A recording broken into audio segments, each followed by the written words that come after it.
Hello friends, कैसे हो? जी के 2020 यूट्यूब चैनल में आप सभी दोस्तों का हार्दिक स्वागत है। आज के इस वीडियो में हम एक नए टॉपिक की चर्चा करने जा रहे हैं जो भारत की कला एवं संस्कृति और साथ साथ हिस्ट्री से रिलेटेड है।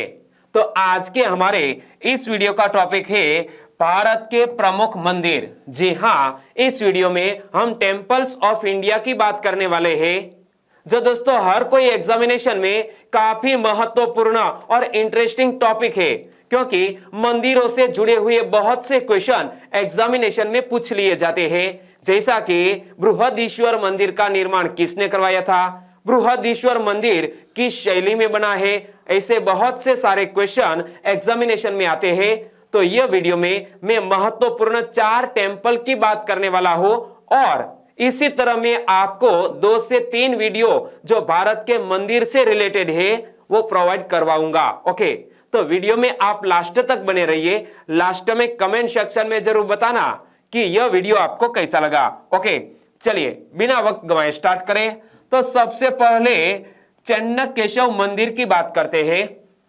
चेन्नकेशव मंदिर कर्नाटक में बेलूर, कर्नाटक का एक छोटा सा नगर है बेलूर, और बेलूर में चेन्नकेशव मंदिर अवस्थित है।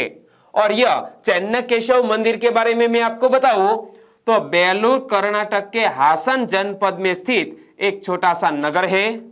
यागाची नदी के तीर पर स्थित यह नगर चारों ओर से हरियाली से घिरा हुआ है।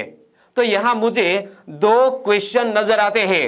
एक तो चेन्नकेशव मंदिर कर्नाटक के किस जनपद में, मतलब जिले में अवस्थित है, तो हासन जनपद में।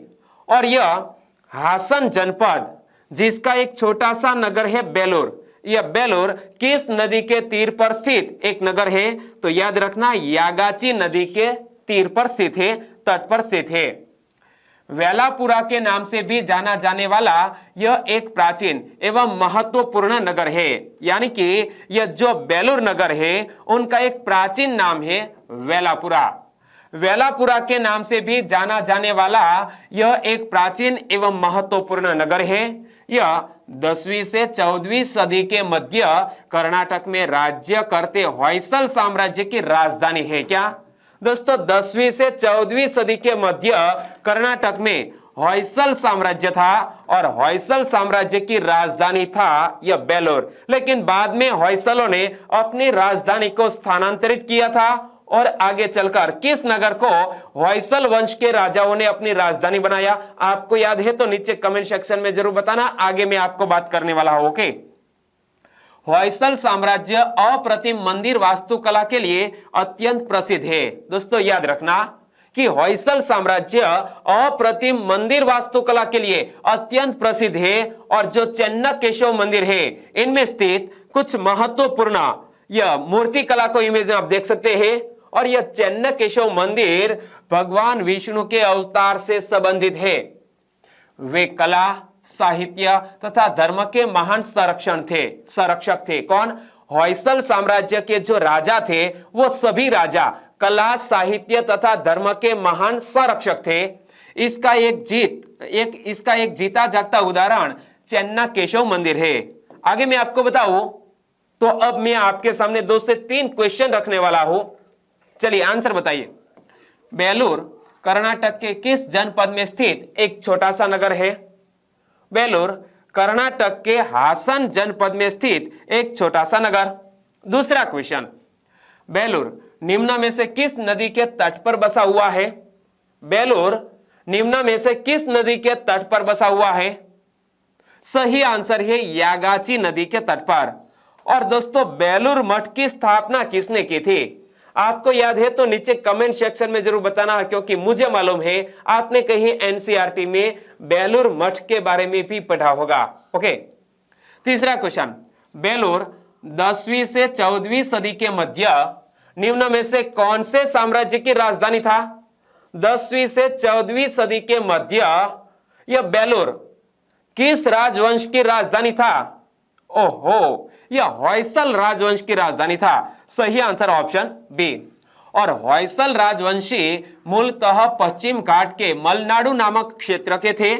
इन्हें युद्ध कौशल में विशेष रूप से निपुण माना जाता है। किसको? होयसल राजवंशियों को युद्ध कौशल में विशेष रूप से निपुण माना जाता है। इन्होंने चालुक्य एवं कलचुरी वंशों के मध्य चल रहे आंतरिक युद्ध का लाभ उठाते हुए कर्नाटक के कई क्षेत्रों पर आधिपत्य स्थापित किया था। दोस्तों, दक्षिण में क्या हो रहा था कि चालुक्य वंश और कलचुरी वंश के राजा आपस में लड़ते झगड़ते रहते थे, तो दोनों के बीच यह होयसल राजाओं ने लाभ उठाते हुए कर्नाटक के कई क्षेत्रों पर अपना आधिपत्य स्थापित किया था। और दक्षिण भारत में कला, वास्तुशिल्प, साहित्य, धर्म तथा विकास के क्षेत्र में होयसल राजवंश का अत्यंत महत्वपूर्ण योगदान रहा है। क्या? दक्षिण भारत में कला हो, वास्तुशिल्प हो, साहित्य, धर्म तथा विकास के क्षेत्र में यह होयसल राजवंश का अत्यंत महत्वपूर्ण योगदान रहा है। आरंभ में बेलूर नगरी उसकी राजधानी थी, लेकिन कालांतर में उन्होंने हलेबीडु में स्थानांतरित किया, जिसे द्वार समुद्र भी कहते हैं। यानी कि होयसल राजवंश के राजाओं ने सबसे पहले अपनी राजधानी स्थापित की बेलूर में, लेकिन कालांतर में राजधानी को शिफ्ट किया गया और कहां पर स्थापित किया गया? हलेबीडु नामक नगर में। और हलेबीडु दोस्तों इसे क्या कहा जाता है? द्वार समुद्र भी कहा जाता है। और आज होयसल राजवंश को विशेष रूप से उत्कृष्ट होयसल वास्तुकला के लिए स्मरण किया जाता है। और इमेज में आप देख सकते हैं कि यह चेन्नकेशव मंदिर की कुछ प्रमुख मूर्तियां हैं, कुछ प्रमुख शिल्प स्थापत्य है, वो इमेज में आप देख सकते हैं। आंसर बताइए। चौथा क्वेश्चन है आपकी स्क्रीन पर। होयसल राजवंश ने कालांतर में राजधानी को बेलूर से कहां स्थानांतरित किया था? तो होयसल राजवंश के राजाओं ने कालांतर में राजधानी बेलूर से द्वार समुद्र में स्थापित किया था, लेकिन द्वार समुद्र का एक और नाम है। नाम क्या है? हलेबीडु। तो सही आंसर बनेगा ऑप्शन ए। वर्तमान में होयसल वास्तुकला से सुशोभित लगभग 92 मंदिर हैं, जिनमें 35 मंदिर हासन जिले में स्थित है। होयसल वास्तुकला से सुशोभित आज दक्षिण भारत में तकरीबन 92 मंदिर है, जिनमें से 35 मंदिर अकेले हासन जिले में स्थित है। और इनमें प्रमुख मंदिर है बेलूर का यह चेन्नकेशव मंदिर, जिसकी हम बात कर रहे हैं। इसके अलावा हलेबीडु में होयसलेश्वर मंदिर तथा सोमनाथपुरा का चेन्नकेशव मंदिर। बेलूर का चेन्नकेशव मंदिर संकुल की बात करें, चेन्नकेशव मंदिर होयसल वास्तुकला के चित्ताकर्षक नमूनों में से एक है। असाधारण नक्काशी, इमेज में आप देख सकते हैं, ये रही असाधारण नक्काशी। यह पत्थर में उत्कीर्ण की गई नक्काशी है।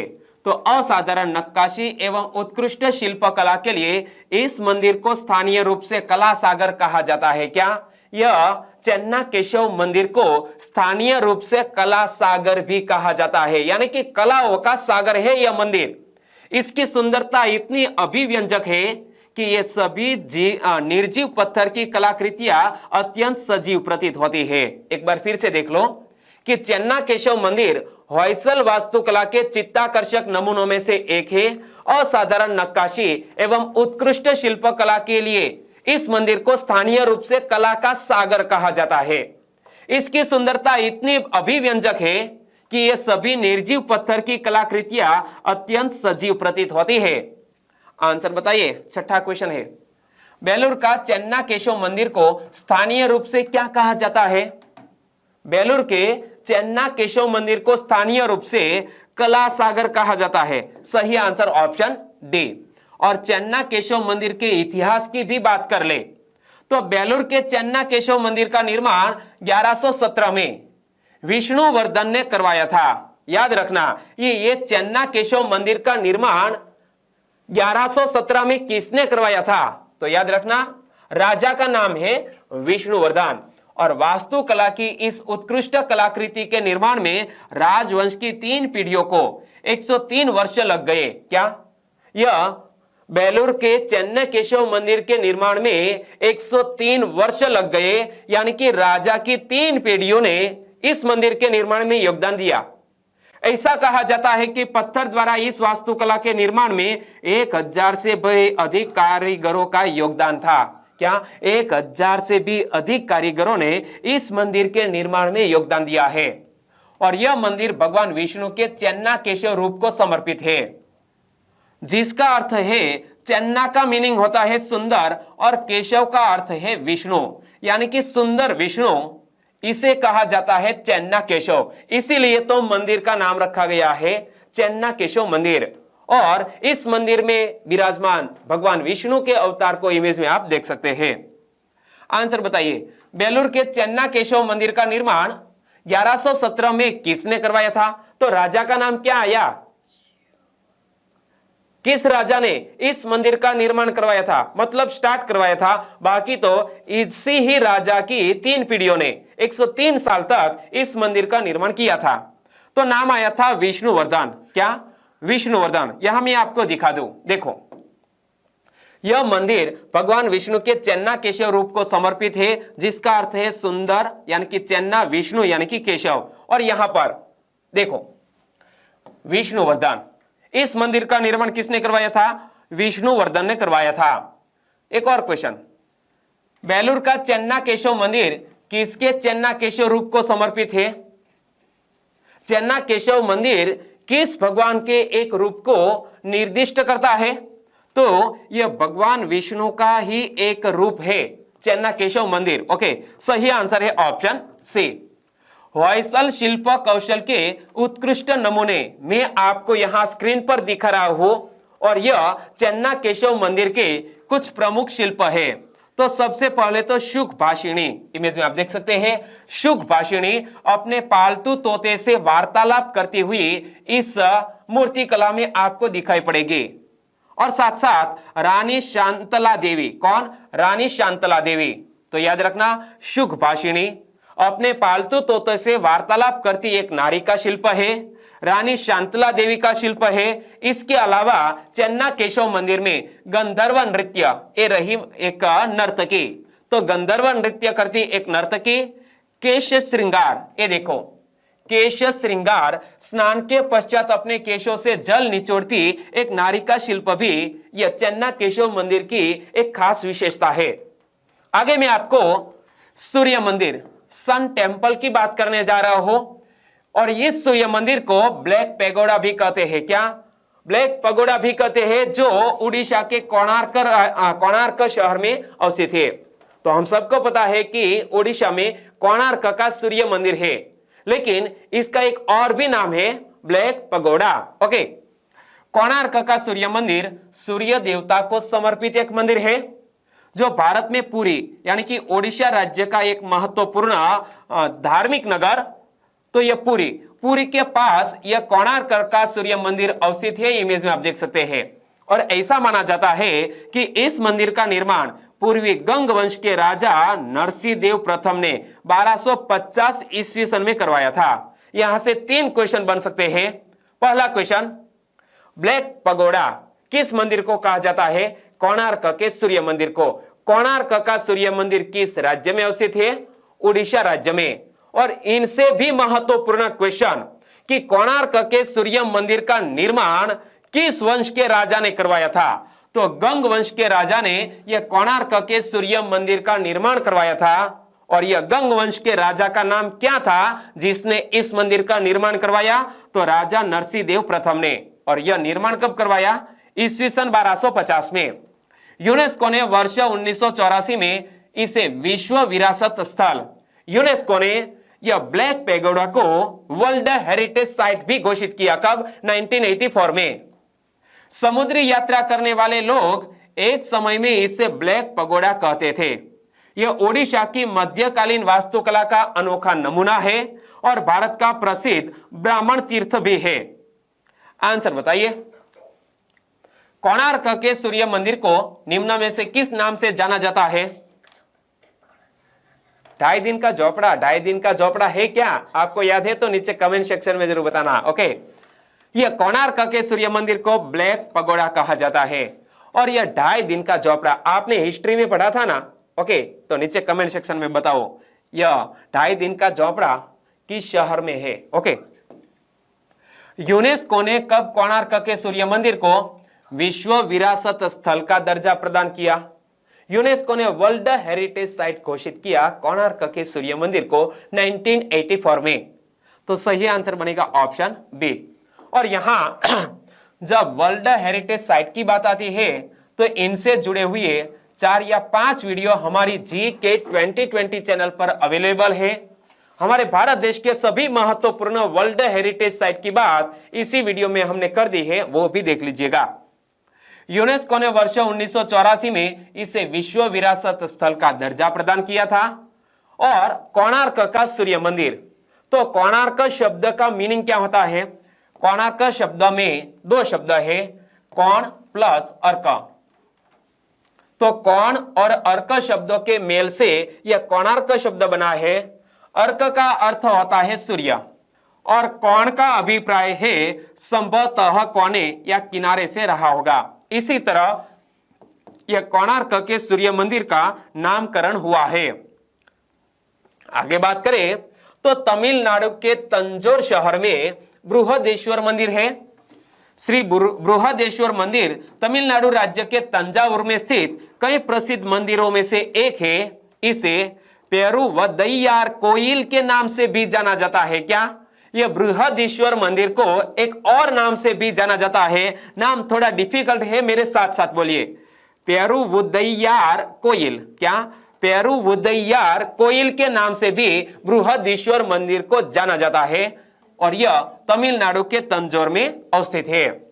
यह विश्व के सबसे बड़े एवं भव्य मंदिरों में से एक है।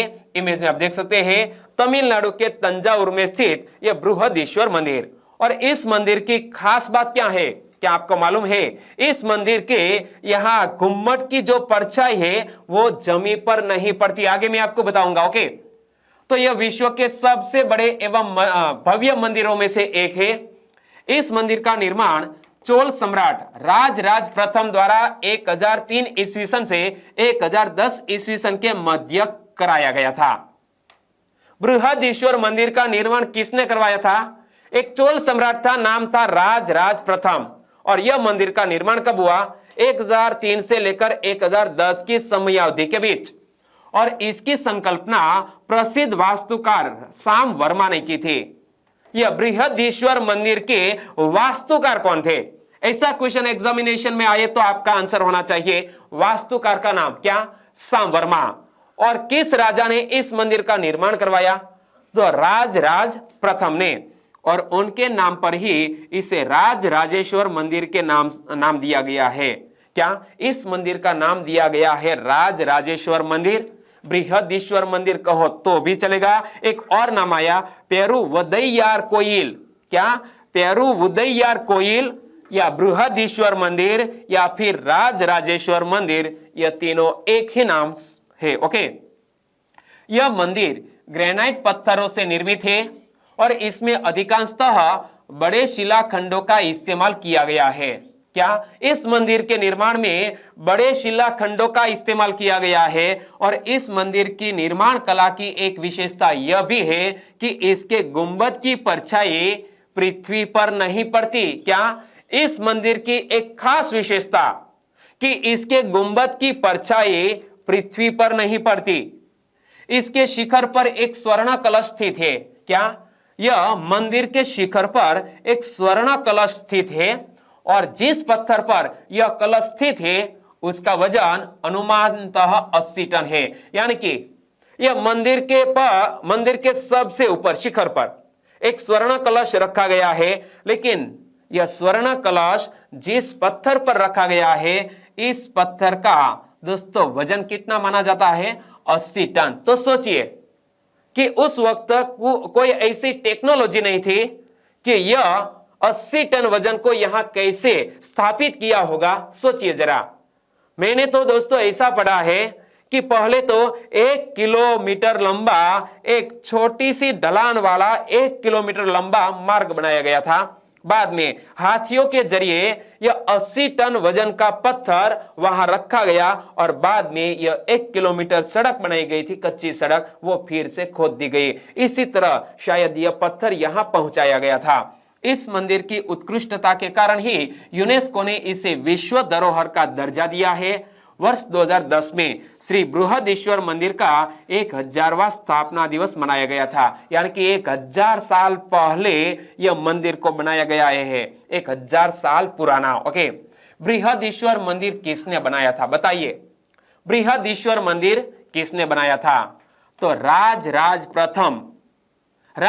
प्रथम ने बृहदीश्वर मंदिर बनाया था। अगला क्वेश्चन, निम्न में से किस मंदिर के गुंबद की परछाई पृथ्वी पर नहीं पड़ती? निम्न में से किस मंदिर के गुंबद की परछाई पृथ्वी पर नहीं पड़ती? तो बृहदीश्वर मंदिर की परछाई पृथ्वी पर नहीं पड़ती। आगे दोस्तों, गांगईकोंडा चोलीश्वरम मंदिर की बात करें, वो भी वर्ल्ड हेरिटेज साइट का ही एक हिस्सा है और यह भी तमिलनाडु में है। इमेज में आप देख सकते हैं, नाम थोड़ा लंबा है। गांगईकोंडा चोलीश्वरम मंदिर तमिलनाडु राज्य में स्थित एक वर्ल्ड हेरिटेज साइट का हिस्सा। तमिलनाडु के दक्षिणी राज्य में स्थित यह विश्व विरासत स्थल 3 महान यानी कि 10वीं, 11वीं और 12वीं शताब्दी के चोल मंदिरों में से मिलाकर बनाया गया है। कितने? 3 चोल मंदिरों से मिलाकर बनाया गया है, यानी कि यह 3 शताब्दी में जो चोल मंदिरों के निर्माण हुए हैं, इनमें बृहदीश्वर मंदिर की हमने बात की जो तंजौर में है, इसके अलावा यह गंगाईकोंड चोलेश्वरम मंदिर, और कल वाले वीडियो में हम ऐरातेश्वर मंदिर की भी बात करने वाले हैं। तो याद रखना कि यह 3 शताब्दी में चोल मंदिरों का निर्माण हुआ, नाम है बृहदीश्वर मंदिर, गंगाईकोंडा चोलेश्वरम मंदिर और ऐरातेश्वर मंदिर। ये 3 चोल मंदिर भारत में मंदिर वास्तुकला के उत्कृष्ट उत्पादन और द्रविड़ शैली को दर्शाते हैं। तो ये तीनों जो मंदिर है वो किस शैली में बनाए गए हैं? द्रविड़ शैली में। तो यहां से एक बहुत अच्छा क्वेश्चन, निम्न में से कौन सा मंदिर द्रविड़ शैली को नहीं दर्शाता है? द्रविड़ शैली को नहीं दर्शाने वाला एक मंदिर। तो चोल काल में दोस्तों 3 मंदिर बने, वो तीनों द्रविड़ शैली में बने, जिसके नाम भी मैंने आपको बताए। ऑप्शन ध्यान से आपने पढ़ लिए, पढ़ो, फिर से पढ़ो। बृहदीश्वर मंदिर, गंगाईकोंडा चोलीश्वरम मंदिर, ऐरातेश्वर मंदिर, यह तीनों द्रविड़ शैली में बने मंदिर है। लेकिन सोमनाथ मंदिर है ना हमारे गुजरात में, वो नागर शैली का एक उत्कृष्ट उदाहरण है, नागर शैली में बना है। तो सही आंसर बनेगा ऑप्शन डी। यहां मंदिरों से जुड़े हुए एक बहुत ही अच्छे वीडियो को मैंने आपके सामने रखा। वीडियो वाकई में अच्छा लगा, हेल्पफुल लगा तो प्लीज लाइक करें और आपके दोस्तों को फेसबुक, व्हाट्सएप या टेलीग्राम के जरिए इस वीडियो की लिंक शेयर करना मत भूलिएगा। कल मिलेंगे इसी मंदिर के बारे में दूसरे पार्ट में। आपका दिन शुभ रहे। टेक केयर एंड जय हिंद।